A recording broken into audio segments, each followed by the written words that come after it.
Hello नमस्कार दोस्तों, मैं चौधरी धर्मवीर सिंह एकेडमी के ऑफिशियल यूट्यूब चैनल पर आपका हार्दिक स्वागत करता हूं। उम्मीद करता हूं आप अच्छे होंगे। इसी उम्मीद के साथ आज नया चैप्टर लेकर आए आपके साथ औषध, और इसके बारे में विशेष चर्चा करने वाले हैं। और आप जानते हैं हर एग्जाम में यहाँ से क्वेश्चन पूछे जाते हैं, ठीक है।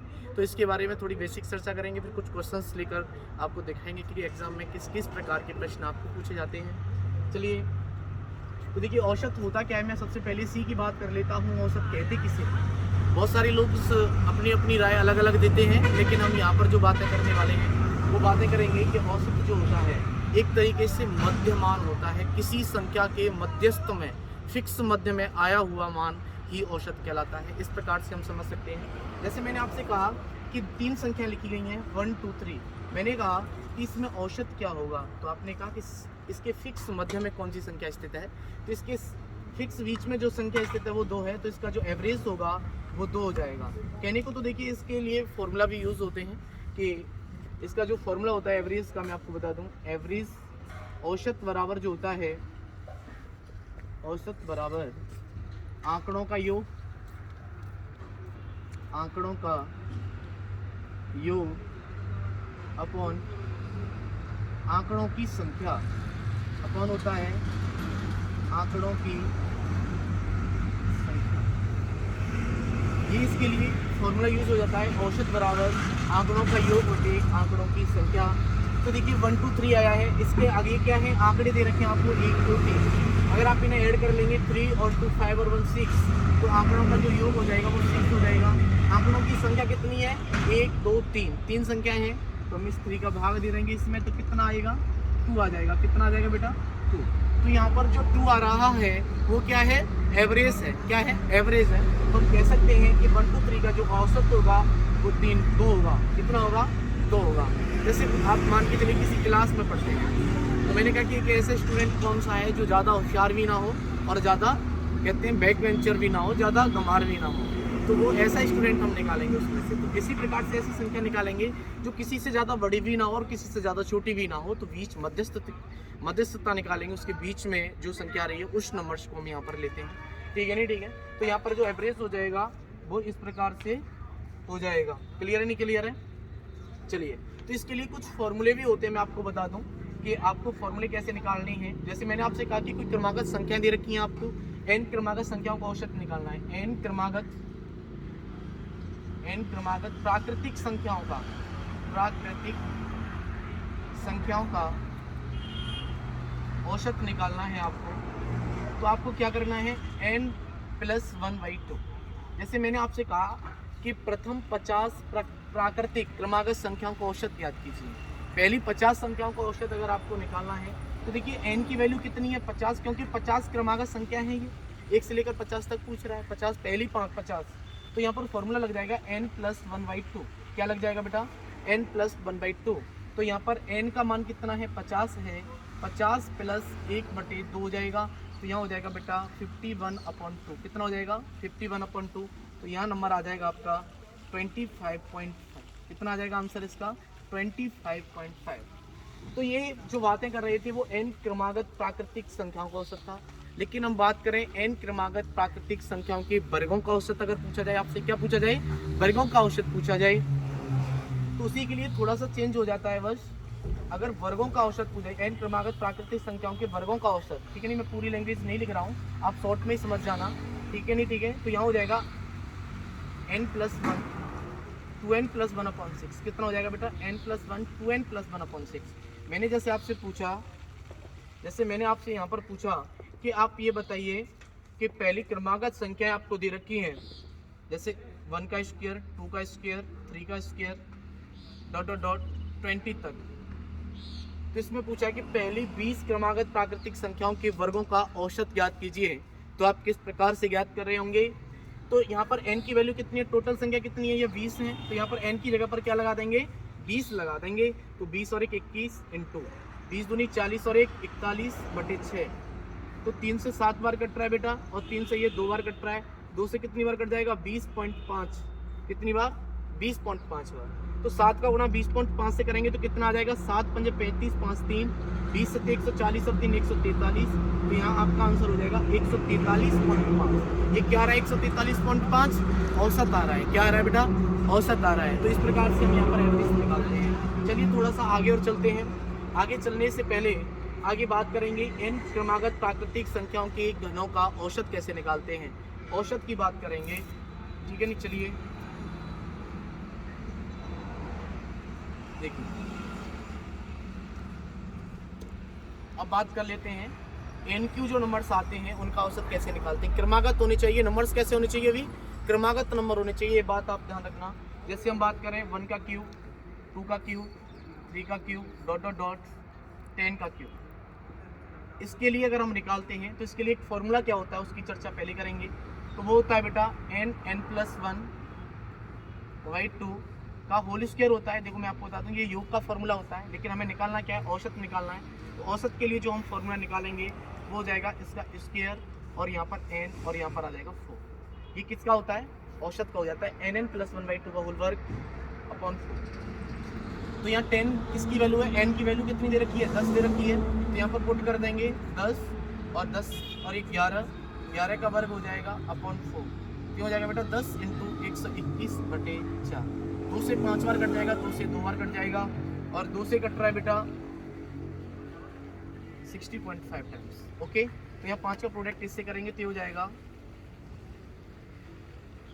302.5। ये आपका आंसर हो जाएगा। तो ये हमने जो अभी चर्चा की आपसे n क्रमागत प्राकृतिक संख्याओं का औसत, वर्गों का औसत कैसे निकालते हैं, क्रमागत प्राकृतिक संख्याओं के वर्गों का औसत कैसे निकालते हैं और घन का औसत कैसे निकालते हैं, उनकी चर्चा यहाँ पर हमने की है। अब बात करें सम संख्याओं की और विषम संख्याओं के बारे में कैसे चर्चाएं करेंगे, तो वो चीज़ें यहाँ पर देखेंगे आप भी फोकसली। देखिएगा अब जो बात करेंगे वो बात करने वाले हैं सम संख्याओं के बारे में। किसके बारे में बात करेंगे बेटा, सम संख्याओं के बारे में बात करेंगे। तो मैंने आपसे कहा कि सम संख्या, अगर n क्रमागत सम संख्याओं का योग पूछता है या औसत पूछता है, n क्रमागत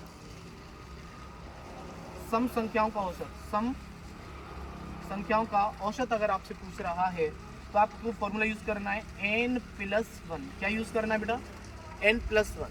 तो n+1 किसके लिए यूज होता है, औसत निकालने के लिए। कौन सा औसत निकालना है, सम संख्याओं का एवरेज निकालना है। तो यहाँ पर n की वैल्यू आप क्या पुट करेंगे, जैसे मैंने आपसे कहा कि प्रथम 10 क्रमागत सम संख्याओं का औसत क्या होगा, सम संख्याओं का औसत क्या होगा। तो देखिए अब यहाँ पर क्या पुट कर देंगे, हम 10 पुट कर देंगे। ठीक है नहीं, ठीक है। तो यहाँ पर 10 पुट करेंगे तो 10 + 1 कितना हो जाएगा, 11। तो प्रथम 10 क्रमागत संख्याओं का जो औसत होगा वो कितना हो जाएगा, 11 हो जाएगा। इस चीज़ को हम यहाँ पर थोड़ा सा अगर और डिफाइन करना चाहें, जैसे मैंने कहा कि सम संख्या, प्रथम सम संख्या 9 2 4 6 8। ठीक है नहीं, ठीक है। अब संख्याएं कितनी है आपकी, यहाँ पर 4 संख्या दे रखी हैं। अब मैंने आपसे पूछा डायरेक्टली बताइए, आप बिना फॉर्मूले की बता दो। तो आपने कहा 4 संख्याएं, तो इसमें +1 कर देते हैं। जितनी संख्याओं के बारे में आपसे पूछा जा रहा है उसमें क्या कर देंगे, +1 कर देंगे, आपका आंसर आ जाएगा। जैसे अब अगर आप फॉर्मूले के अकॉर्डिंग करना चाहते हो तो 8 और 6 14, 4 18 और 2 20।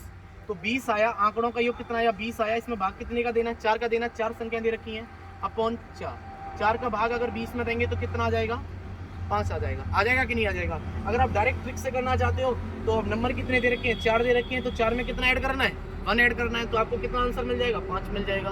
तो आप डायरेक्ट भी कर सकते हैं। तो ये कंडीशन रहेगी केवल केवल सम संख्याओं के बारे में।